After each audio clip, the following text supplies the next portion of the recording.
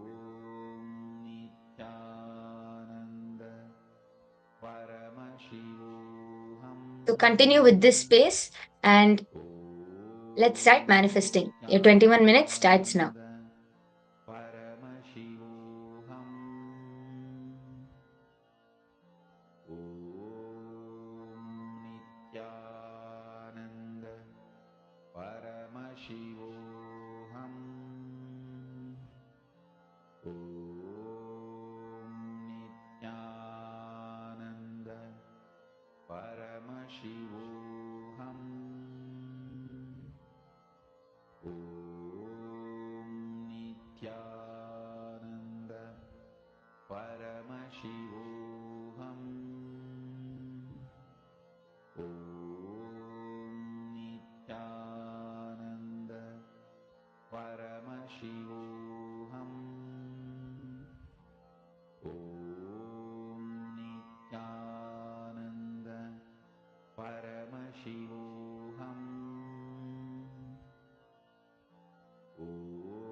Paramashivoham.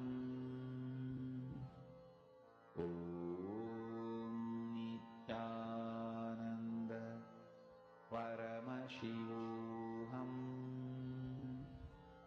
Om Nithyananda Paramashivoham. Om Nithyananda Paramashivoham. Om Nithyananda Paramashivoham. Mahavagya, spiritual lullaby for samadhi, and Suprabhatam, wake up call, wake up song for Paramashiva. This Mahavagya is spiritual lullaby for you to fall into samadhi. Suprabhatam, wake up song for Paramashiva to wake up in you. Just remember this one powerful cognition. This Mahavagya puts me in samadhi. This is spiritual lullaby for samadhi, and Suprabhatam, wake up song for Paramashiva in me, for Paramashiva to manifest.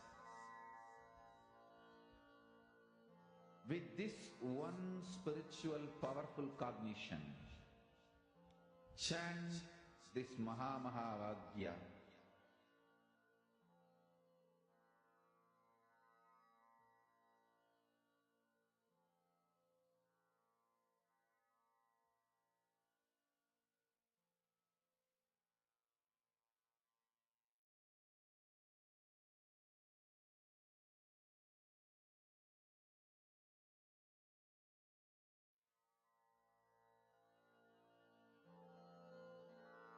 Mahavagya, spiritual lullaby for samadhi, and Suprabhatam, wake up call, wake up song for Paramashiva, for Paramashiva to manifest.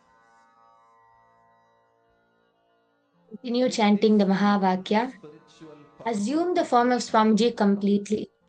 Continuously remember to drop any identity of I, me, any self consciousness, anything. Continuously drop that identity and let Swamiji completely flow through you and you become Swamiji. When you experience that place of oneness, when you experience just letting go of your identity and allowing Swamiji to flow through you, this power of Surabhi will just start flowing through you. So please chant the Mahavakya, connect to Swamiji, and allow Swamiji to flow through you. Paramashivoham.